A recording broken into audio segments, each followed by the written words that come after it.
Hello students, welcome to the discussion of audit of items of financial statements at CA Inter level. This is CA Pragnesh Kanabar going ahead with the discussion of this chapter in audit subject.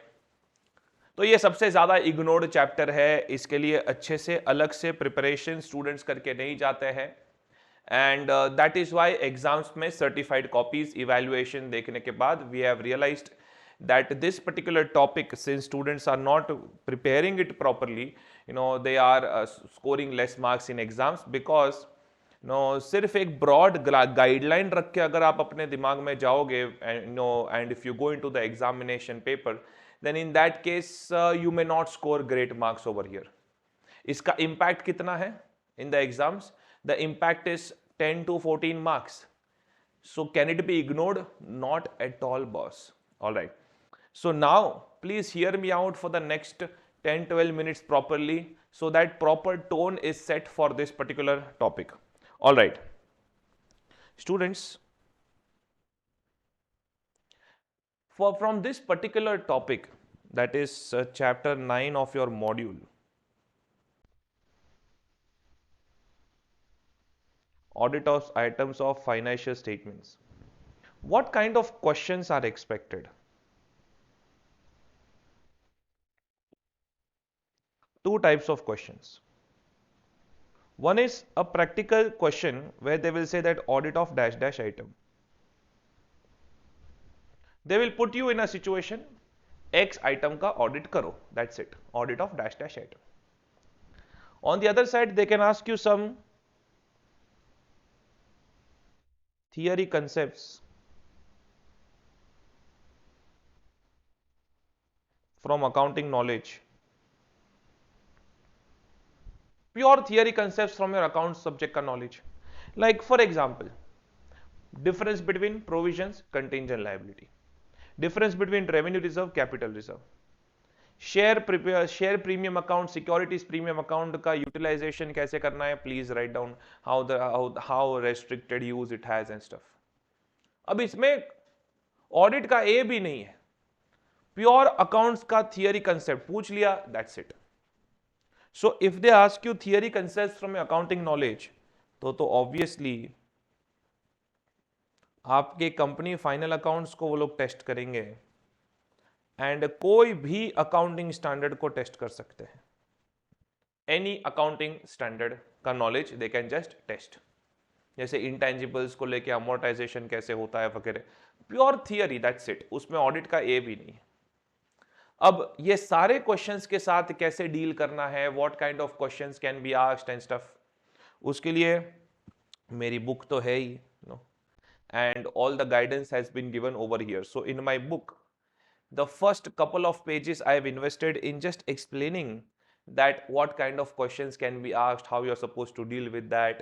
First 2-3 pages are just for that particular guidance, because सबसे पहले तो यही चीज बच्चे को समझना जरूरी है. All right. अब अगर ये चैप्टर में आपको आगे जाना है, audit of dash dash item, ये वाले क्वेश्चंस के साथ स्पेसिफिकली डील करने के लिए, बिकॉज बॉस ये क्वेश्चंस तो depends completely on your accounts knowledge, but ये वाले audit of dash dash items के क्वेश्चंस के साथ डील करने के लिए तो सबसे पहला स्टेप होता है दैट बॉस कौन सी आइटम को लेके क्वेश्चन है. Is it a balance sheet item, asset को लेके क्वेश्चन है, लायबिलिटी को लेके क्वेश्चन, या is it a PNL item, income को लेके क्वेश्चन है, एक्सपेंस को लेके क्वेश्चन है. सर ये एनालिसिस सबसे पहले क्यों करना है सर? बिकॉज हर एक आइटम को लेके अपना एक तरीका है to write the answer. Alright, and if you write it in that style, then institute will be very happy, it will tally with their suggested answers also. But इसके पहले कि मैं ये टॉपिक में और आगे जाऊं, फॉरगेट अबाउट कौन सा क्वेश्चन कौन सा आंसर, सब कुछ भूल जाओ, सब कुछ साइड में रखो. इसके पहले कि मैं ये टॉपिक में और आगे जाऊं, I need to ensure that you are very much clear with one concept, and that is concept of assertions.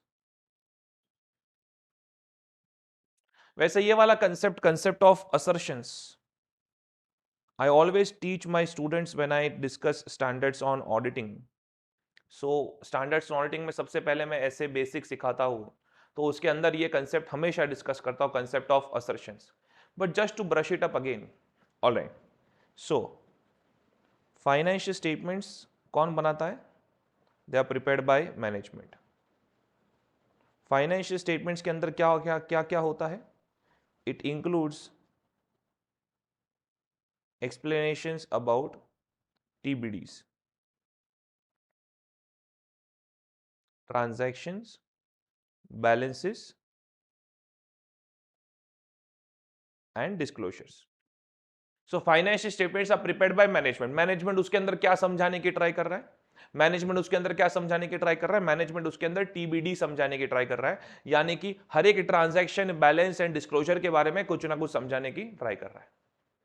अब वो जो समझाने की ट्राई कर रहा है, whatever management is trying to explain, represent in the financial statements about the transactions, balances and disclosures, वो हम वेरीफाई करेंगे.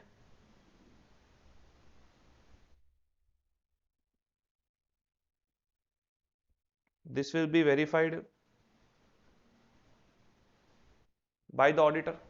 करेक्ट. इसी के लिए तो लेना होता है sufficient and appropriate audit evidence.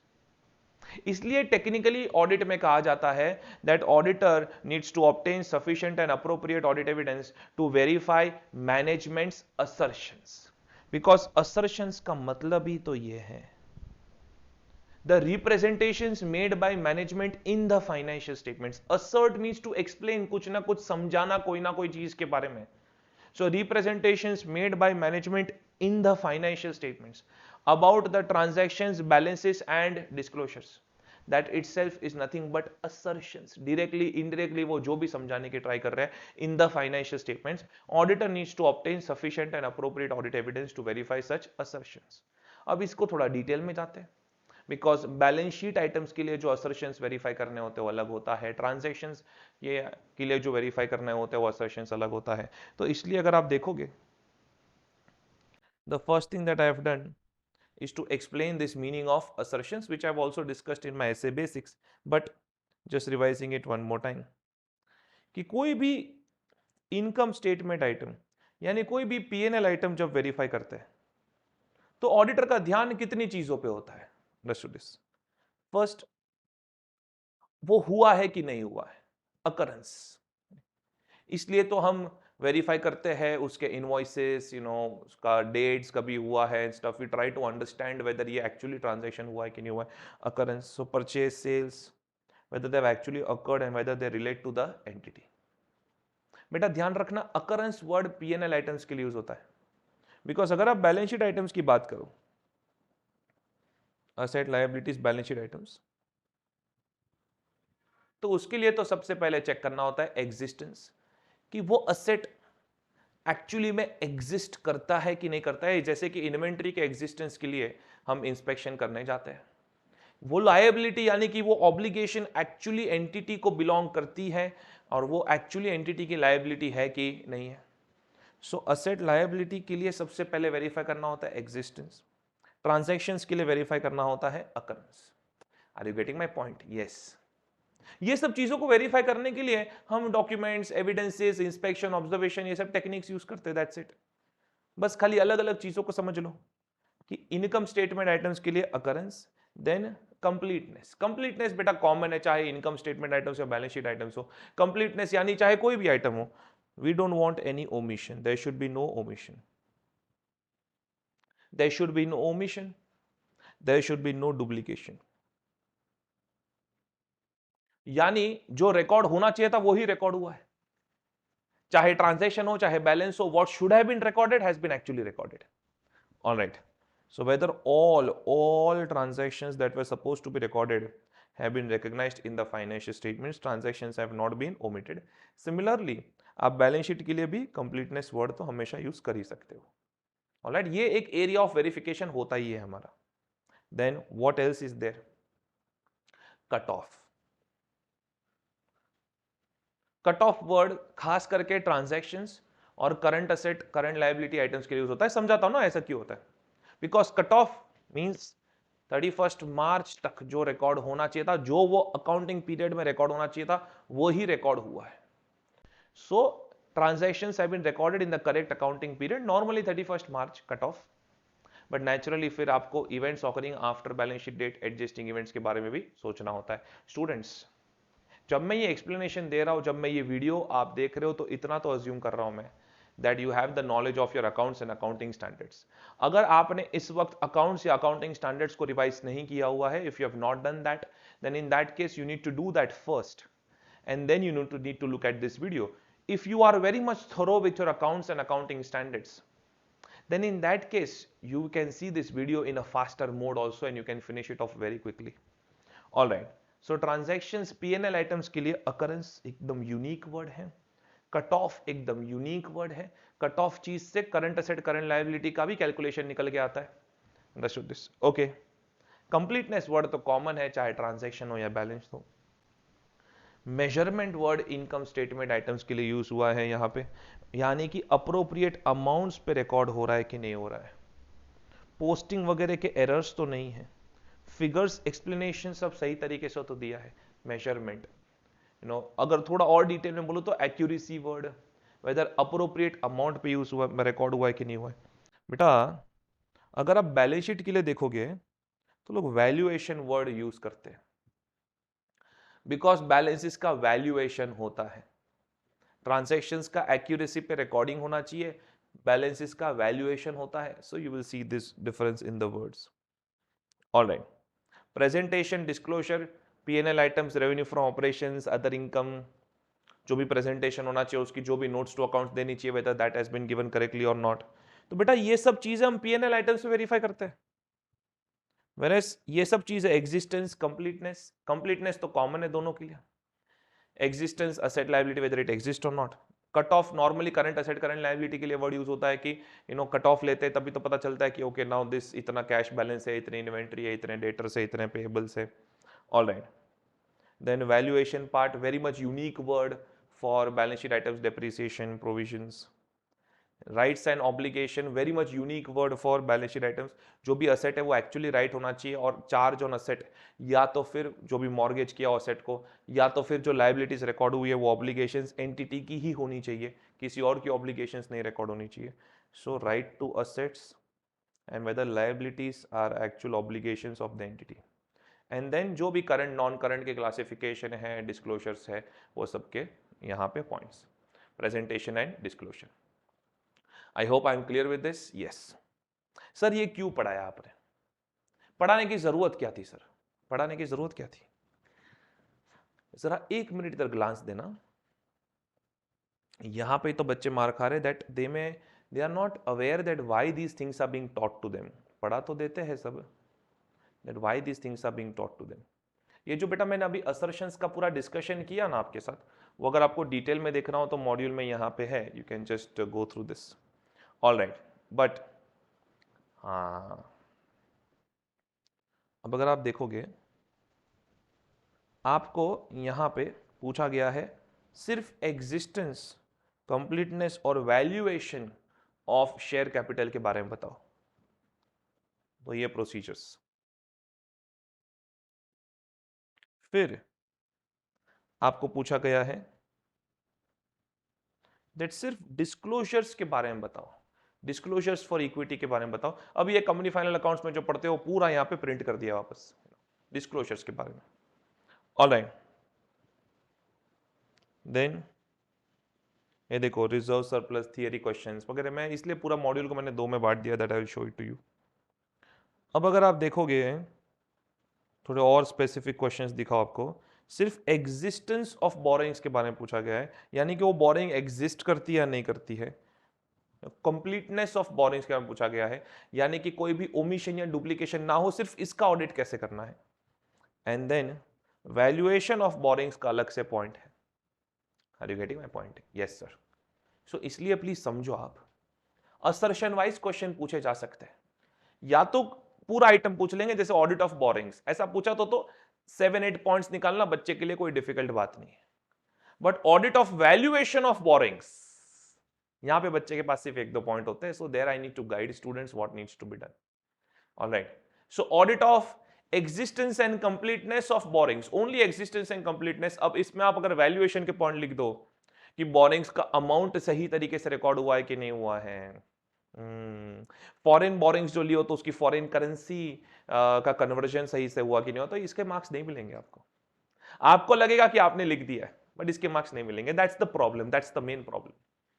So they can ask you the questions on specific assertions, please be careful, and that is why you should be ready to launch yourself properly in this topic. All right, yes. So just to give you a catch up of what we have discussed up till now. So concept of assertions, naturally you will read from the book, module, जहां से भी आपको comfortable लगे, if you read it from my book it is fine. आपको थोड़ा और detail में with examples वगैरह देखना है, then you can read it also from the module, कौन से असर्शंस होते हैं, सिर्फ इतना ही है, फर्स्ट 4-5 पेजेस जो मॉड्यूल के उतना। Alright, after that we start the journey. बेटा मैं आपको क्लियरली बोल रहा हूं, मैं ज्यादा फोकस्ड हूं ये वाले क्वेश्चंस में, audit of dash dash item. बाकी आपको theory concepts from accounting knowledge पूछे तो my best wishes are with you. तो जैसे रिजर्व्स एंड रिजर्व्स में कैपिटल रेवेन्यू का डिफरेंस, प्रोविजंस कंटेंजेंट लायबिलिटी का difference, such kind of questions जो आपको अकाउंट्स में सिखाया गया है, that you have to represent, that's it. उसमें मैं आपको बताऊंगा कि कहां पे उसका कंटेंट है, किस तरीके से प्रिपेयर कर सकते हो, but my main focus is on this items, audit of dash dash items. अब let us take up the very first discussion, audit of liabilities. अब बच्चे क्या कर रहे हैं पता है, इसमें प्रॉब्लम ये है दैट स्टूडेंट्स ये पूरा पूरा टॉपिक ऑप्शन में छोड़ रहे हैं and just based upon some rough guidance वो लोग आंसर लिख रहे हैं एंड स्पेसिफिक डॉक्यूमेंट्स या स्पेसिफिक पॉइंट्स सामने नहीं आ रहे आंसर में, and that is the reason that there are problems. And if you see certified copies of the students scoring zeros, scoring 1 mark, half a mark, not because the topic is difficult, because students are just not doing some smart preparations which need to be done. All right, एक दिल से आपका बड़ा भाई होके बोल रहा हूँ that please focus on the discussions which are being done over here. All right, now जो मेरी बुक है इसमें मैंने ये सब जो मैंने अभी आपको बताया, that I have explained it over here with all the steps. And audit of dash dash items, ये वाले जो क्वेश्चंस की कैटेगरी होती है, इसमें आपसे एक्सपेक्टेड होता है कि आप डॉक्यूमेंट्स के पॉइंट लिखो, आप अकाउंटिंग ट्रीटमेंट के पॉइंट लिखो, आप कौन सी ऑडिट टेक्निक यूज करोगे उसके पॉइंट लिखो, कंप्लायंस विथ लॉ का पॉइंट लिखो अगर कोई लॉ रिलेटेड कंप्लायंस है तो। So these things are expected. So that stepwise I have written what is expected over here. All right. Okay. So it is highly recommended that you should read this guidance. Now, सबसे पहली जो category है audit of balance sheet items, उसमें audit of dash dash items, मतलब ये जो audit of balance sheet items है उसमें ऑडिट ऑफ लायबिलिटीज के लिए detail notes are there in the text book, all detail notes. इसमें आपका पूरा अकाउंट्स का भी जो डिस्कशन है वो भी यहाँ पे प्रिंट कर दिया है। सो मैं चाहता हूं कि ये थोड़ा फास्ट रीडिंग हो, आपका थोड़ा फास्ट प्रिपरेशन हो, that is the reason what I have done. Frankly speaking जो भी मेरा रोल एक्चुअली खत्म हो चुका है, बिकॉज ऑडिट सब्जेक्ट आपने पढ़ा हुआ है, अकाउंट्स आपने पढ़ा हुआ है, दोनों का मिक्सचर होकर ये टॉपिक आया हुआ है, कैसे क्वेश्चंस आएंगे वो भी मैंने आपको बता दिया है। बट अगर मैंने यहाँ पे मेरा रोल खत्म कर दिया, then it is possible that you may lose marks. So after investing a lot of time, I have invested a lot of time so that आपका short time में हो जाए, I have created this note on audit of liabilities. वैसे audit of assets, audit of income, audit of expense, वैसे item wise notes आएंगे। अब इस वक्त ये टेबल में audit of liabilities का नोट बनाया हुआ है। अब अगर आप देखोगे मैंने छोटे छोटे क्वेश्चंस में बांट दिया है उसको। So audit of existence, completeness and valuation of share capital. All right. अब जो कोर पॉइंट्स मैं चाहता हूं कि आपके एग्जाम में आए, वरना आप बड़े बड़े पॉइंट्स रीड करोगे फिर आपको पता ही नहीं चलेगा दैट कौन सी चीजों से मार्क्स मिल सकते हैं। So the core points which I want in your answers, if this is asked, that those points I have written over here in the form of short answers. What is expected from you. अच्छा, ये जो module में इतना 100 pages around जो content हो चुका है इसका, इट इज बिकॉज लास्ट के 8-10 पेज तो उनका जो क्वेश्चन बैंक है वो है, बट जो 90 पेजेस अराउंड जो कंटेंट है, it is because company accounts और कंपनी लॉ के सेक्शंस वगैरह वापस प्रिंट कर दिए उन्होंने, so that is why it becomes a little lengthier. But अगर आप माइंड सेग्रीगेट करके जाओ तो this note is more than enough for you to clear the exams. Alright, so audit of existence, completeness and valuation of share capital. Existence share capital है नहीं है, अच्छा है, अच्छा कोई ओमिशन या डुप्लीकेशन तो नहीं है, completeness and valuation means whether correct amount पे उसको वैल्यू किया गया है कि नहीं किया गया है। So what are the main points which can फटाफट examiners will give you the marks. Tally with the previous year financial statements. Actually एक बार इसका फटाफट रीडिंग तो कर लो। अगर शेयर कैपिटल में कोई चेंज नहीं है तो एक रिटर्न रिप्रेजेंटेशन ले लो that there are no changes. अगर चेंज है शेयर कैपिटल में then verify the changes. Copies of resolutions past, right. आपको पता है ऑथोराइज्ड कैपिटल या पेड अप शेयर कैपिटल या कुछ इंक्रीज करने में कैपिटल में, you know that there are resolutions required, no ये कंपनी लॉ का रिक्वायरमेंट है। So copies of resolutions past. अगर फ्रेश इशू हुआ है कुछ तो कंप्लायंस विद कंपनीज एक्ट या compliance with SEBI. No share should be issued at discount, sweat equity shares ठीक है, otherwise no shares are suppose to be issued at discount. फिर shares cash के लिए इशू किया कि अदर देन कैश, एंड जो भी मिनिस्ट्री ऑफ कॉर्पोरेट अफेयर्स के पास फॉर्म्स फाइल किया उसका ऑडिट, दैट्स इट। तो सर इसको हम लोग जरा अपने हिसाब से फिर स्टेटमेंट कंप्लीट करते तो चलेगा, वेरी मच चलेगा।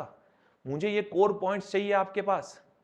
ऑलराइट, अब लेटेस्ट से अगर आपने अकाउंट्स या ऑडिट के कंसेप्ट्स नहीं पढ़े हुए, लॉ नहीं पढ़ा हुआ है, तो फिर यहां पे प्रॉब्लम है।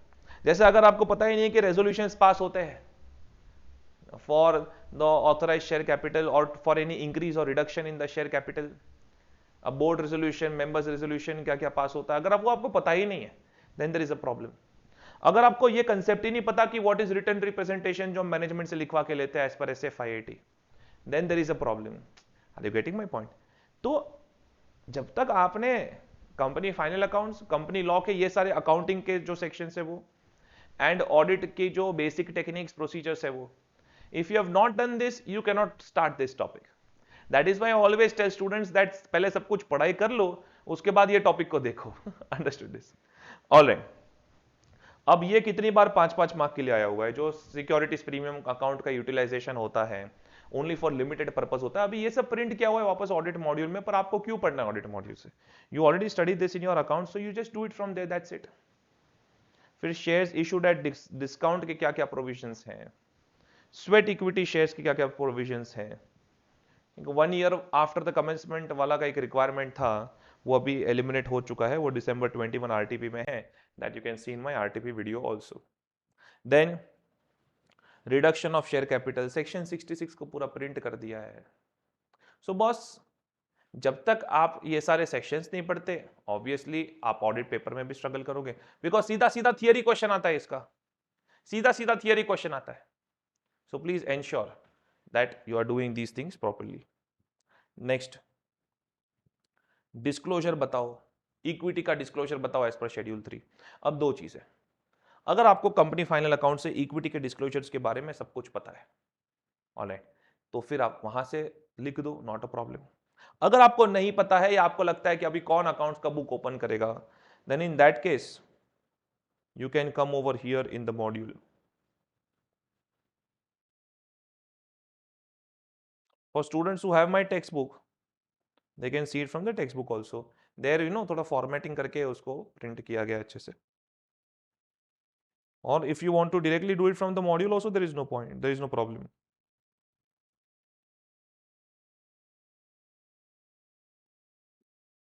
ये देखो, ये कंपनी लॉ के सब सेक्शन वापस प्रिंट किए इन्होंने. All right. So this disclosure requirement over here, which is given over here, do it. बात खत्म करो. That's it. All right. Now revenue reserve और कैपिटल रिजर्व, अभी रिजर्व एंड सरप्लस के ऊपर कोई पॉइंट है.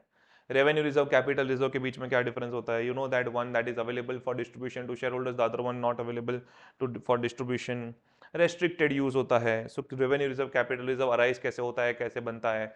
You can give examples from your account subject and finish it off. नहीं ओपन करना है अकाउंट सब्जेक्ट तो फिर आप यहाँ से मॉड्यूल में से देखना है तो यहाँ से भी देख सकते हो रिजर्व्स एंड सरप्लस का पॉइंट. तो फटाफट फटाफट स्क्रीनशॉट्स ले लो जो मैं दिखाता हूँ वो. ऑलराइट, और इन माई बुक जो audit of items of financial statement की कैटेगरी है वो मैंने सीधा सीधा यहाँ पे ऐसे प्रिंट किया हुआ है. But apart from that, if you see I have created this category 2 questions जो theory questions आते हैं accounts के.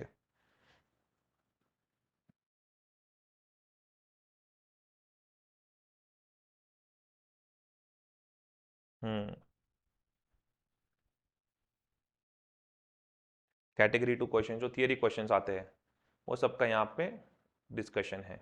जो मैं अलग अलग सेक्शंस बोल रहा हूँ ना आपको, वहाँ पे मैंने यहाँ पे प्रिंट कर दिए है.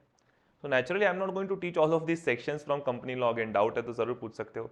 बाकी reserves and capital reserve, revenue reserve का क्या डिफरेंस है, वो सब यहाँ पे, ये सब आपके अकाउंट्स के नॉलेज के कंसेप्ट है. That's it.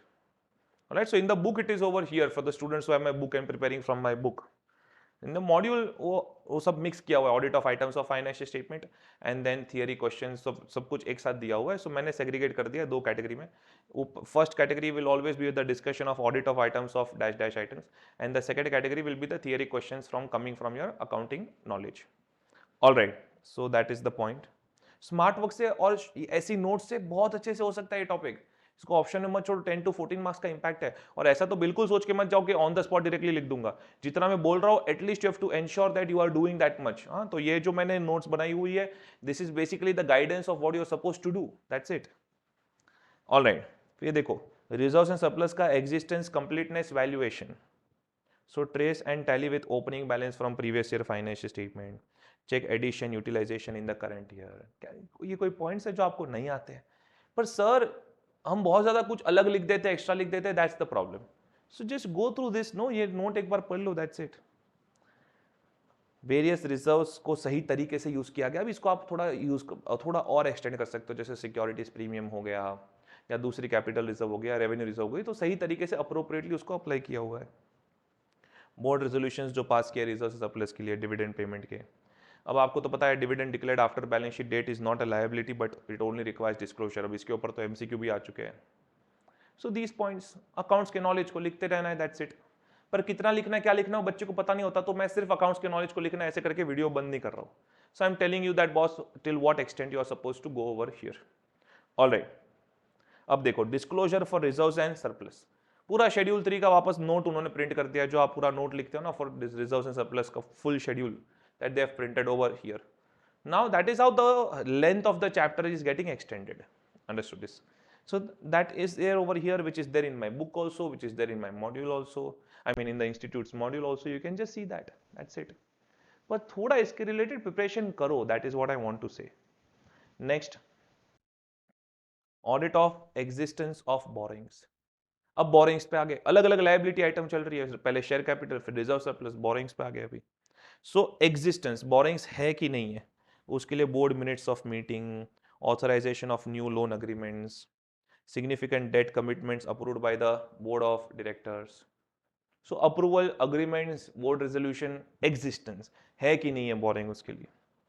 Then completeness, there should be no omission, no duplication. No omission, no duplication. So जो भी लोन रिकॉर्ड किया है वर्सेस लोन अग्रीमेंट देखेंगे, because there should be no omission, no duplication. भाई borrowing limits exceed तो नहीं हो रही है. डिबेंचर्स के केस में ट्रस्ट डीड, बैलेंस कंफर्मेशंस ऐसे 505. ऑलराइट, देन जब भी कोई डेट डिस्चार्ज होता है यानी कि फुल्ली पे हो जाता है, तो डिस्चार्ज नोट सामने वाले से लेते कि नहीं लेते, that now I have paid the debt and I have no further liability. Written representation about validity of the debts, review of subsequent event. So confirmation, written representation, ये पॉइंट काफी use हो रहा है फॉर कंप्लीटनेस पार्ट. वैल्यूएशन में भी confirmation तो use होगा ही होगा, बिकॉज जो भी अमाउंट पे वैल्यू किया है बोरिंग्स को, that is important. Accounting policies for valuation appropriate है कि नहीं है, किस तरीके से कैलकुलेट और रिकॉर्ड किया जाता है डेट अमाउंट को, एंड फॉरेन डेट्स के लिए एक्सचेंज करेंसी रेट के बारे में. ऑलराइट, सो ये प्रॉपर्ली सिर्फ वैल्यूएशन के पॉइंट हो गया. अगर आपको अभी वैल्यूएशन का पूछा, आप ये मिनट्स ऑफ मीटिंग वगैरह लिखते बैठते हो, then there is a problem. So please be careful. You need to stick to the point that they have asked. आप भले एक दो कम पॉइंट्स लिखो, लेकिन बहुत ज्यादा एक्स्ट्रा ब्ला ब्ला ब्ला करके मत आओ. वही तो वो लोग चेक कर रहे हैं कि जब वो वैल्यूएशन को पूछते हैं तो आप वैल्यूएशन के बारे में लिखते हो कि नहीं लिखते हो. Alright, yes. नेक्स्ट फिर देखो प्रेजेंटेशन, क्लासिफिकेशन, डिस्क्लोजर. अभी करंट नॉन करंट का क्लासिफिकेशन प्रेजेंटेशन होता है. देन पूरे डेट के जो सारे बोरोइंग्स के जो सारे डिस्क्लोजर होते हैं वो सब पॉइंट्स कितने सारा लिख सकते हो। रिलेटेड पार्टी से बोरोइंग लिया रहेगा तो उसका डिस्क्लोजर, ड्यू डेट्स का एग्जामिन करो, डेट के अग्रीमेंट्स में कुछ रेस्ट्रिक्शंस तो नहीं है, सिक्योर्ड अगर लोन को सिक्योर क्लासिफाई किया है तो चेक करो वेदर वो फुल्ली सिक्योर्ड है। अगर सिक्योरिटी वैल्यू कम हो चुका है, it is less than the value of the loan amount, तो सिक्योर सिर्फ मार्केट वैल्यू के एक्सटेंड तक दिखाना चाहिए। You have done these things in accounts. मैंने यहाँ पे एक एक पॉइंट को निकाल निकाल के जो नोट्स बनाना था, that was my main task. Understood this? Because बच्चे के दिमाग में अकाउंट्स को लेके बहुत कुछ है, तो किस तरीके से लिखेगा, क्या लिखेगा, that extent I had to show it to you. Are you getting my point? Yes sir. Okay, so check compliance with section 180. What is 180 of Companies Act? Basically बेटा वो लिमिट सेट करता है restrictions on borrowings, but don't worry 180 के ऊपर पूरा आपको question नहीं आएगा, it is normally there at final CA level. Then disclosure of the, अगर कुछ डिफॉल्ट हुआ है तो period and amount of default का disclosure. Then naturally disclosure requirements of schedule 3, as you can see, refer company final accounts. Long term borrowings के disclosures के लिए refer company final accounts. नहीं पढ़ना है, कंपनी फाइनल अकाउंट्स से वापस याद नहीं आ रहा है, पॉसिबल है कोई स्टूडेंट को एग्जामिशन था, रीड नहीं किया बहुत टाइम से, then straight away from the module जो डिस्क्लोजर पार्ट है, जितना भी डिस्क्लोजर्स के क्वेश्चन है, that you can see the content straight away from the module, because जो भी कंपनी फाइनल अकाउंट्स या एएस में आपने पढ़ा हुआ है, that same to same that they have printed over here. Alright, then trade payables में आ गए, अभी बोरिंग से बाहर आके ट्रेड पेबल्स एंड दूसरी करंट लायबिलिटीज पे आ गए। So now they are completely on current liabilities. उसके एग्जिस्टेंस के लिए सबसे पहले तो परचेज एक्सपेंस जो भी इनवॉइस है उसके ऊपर के कंट्रोल्स देखने पड़ेंगे। देन जैसे ही एक्सपेंस इंकर होता है और पेमेंट नहीं होता है तो क्या ऑटोमेटिकली पेएबल बैलेंसेस अपडेट होते हैं, नहीं होते हैं। ये सब बेटा जो भी ट्रेड पेएबल रिसीवेबल दोनों साइड पे बोल रहा हूं मैं, एसेट लायबिलिटी साइड पे एजिंग रिपोर्ट एनालिसिस पॉइंट बार बार आएगा। What is this ageing report analysis point? जिससे भी रिसीवेबल होता है पेएबल होता है। सो कितने टाइम से रिसीवेबल है, it is pending since how many days. So 30 days से ज्यादा रिसीवेबल है, 30 डेज से ज्यादा पेएबल है। सो 60 डेज से ज्यादा रिसीवेबल है, 60 डेज से ज्यादा पेएबल है, 90 डेज से ज्यादा रिसीवेबल है, 90 डेज से ज्यादा पेएबल है। So that breakup basically since how many days it is pending, so that is the age of that receivable और payable। तो वो पॉइंट बार बार आता रहता है, ये ध्यान रखना। अब ऐसे कुछ पॉइंट्स लिखोगे तो फिर आपको मार्क्स मिलेंगे ना। दैट इज वाई जो यूनिक सेट ऑफ पॉइंट्स सारे जिससे फटाफट एग्जामिनर मार्क्स देते हैं, ये पूरा कंबाइन करके मैंने यहाँ पे आपको दे दिया है। Alright, okay. So large amounts की जर्नल एंट्रीज, ये देखो कन्फर्मेशन पॉइंट तो एग्जिस्टेंस कंप्लीटनेस में आता ही रहता है। फॉर मटेरियल बैलेंसेस परचेजेस, इसको ना बेटा इन्होंने 2-3 पैराग्राफ में एक्सप्लेन किया। तो ऐसे 505 में जो हम डिसाइड करते हैं कि पॉजिटिव कंफर्मेशन भेजना है for material balances, large number of small balances रहेगा, then in some cases we may go for negative confirmation. Confirmation का जवाब नहीं आया तो क्या करेंगे, जवाब आया इनकंसिस्टेंसी है तो क्या करेंगे। So they have explained this confirmation procedures in 2 to 3 paras. आप अपने ऐसे 505 के जनरल नॉलेज से भी लिख सकते हो, और अगर आपको मॉड्यूल में देखना है तो फिर ट्रेड पेबल्स करंट लायबिलिटीज के एग्जिस्टेंस वाले पॉइंट के अंदर नीचे दे have explained the confirmation procedures. तो बेसिकली सीखने क्या मिला, that this particular confirmation procedures का जो point है that you need to extend it into 2 to 3 paragraphs. All right. Then authorization of related party transactions. Trade payables current liabilities अगर related party transaction से generate हो रही है तो फिर उसका ऑथराइजेशन। एंड एक ट्रेंड एनालिसिस करने बोल रहे हैं ताकि पता चले कि कोई फेक चीजें तो रिकॉर्ड नहीं की गई है, ताकि पता चले that whether it is reasonable और not. Alright, then existence completeness साथ साथ में जाते हैं। कंप्लीटनेस में no omission no duplication. So main procedures are cut off procedures, कि जो ईयर एंड में लास्ट 5 इनवॉइसेस जो रिकॉर्ड हुए रहेंगे फॉर पेबल्स और other current liabilities, it needs to be checked in detail that correct accounting period में record हुआ है कि नहीं हुआ है। बिकॉज कंप्लीटनेस का मतलब क्या है, जो रिकॉर्ड होना चाहिए था वही रिकॉर्ड हुआ है। So what should have been recorded has been actually recorded, no omission no duplication. Then sample basis पे उसको चेक करो with supporting debt documents. Most importantly आप देखोगे डेट्स के ऊपर काफी फोकस है, डेट्स के ऊपर काफी फोकस है, whether things are getting recorded in the correct accounting period or not. And naturally subsequent event subsequent invoices received के ऊपर भी फोकस है।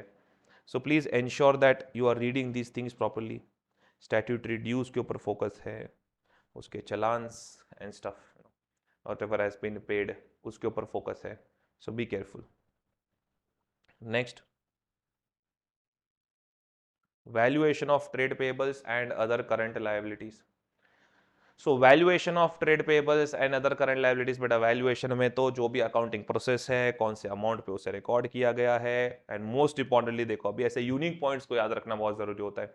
क्या कोई ओल्ड क्रेडिट आइटम है जिसको राइट बैक करना है because the creditor is not claiming the amount, understood, is तो राइट बैक के ऑथराइजेशंस. देन उसका ageing analysis is always going to be there.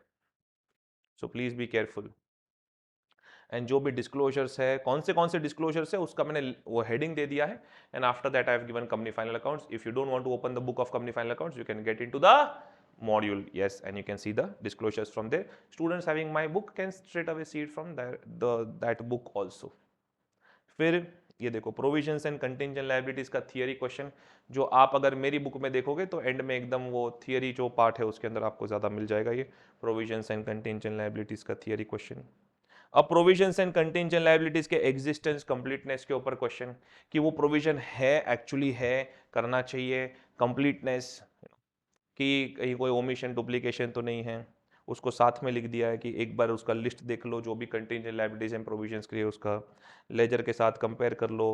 Normally contingent liabilities arise होती है because of agreements with the customer, तो जरा वो देख लो. Then working देखो हर एक प्रोविजन का. कॉम्प्लिकेटेड प्रोविजंस के लिए you may use the work of expert. अब using the work of expert को डिटेल में उन्होंने एक्सप्लेन किया है, which we have discussed in SA 500 audit evidence, that when we are using the work of expert कौन सी चीजों का ध्यान रखना चाहिए.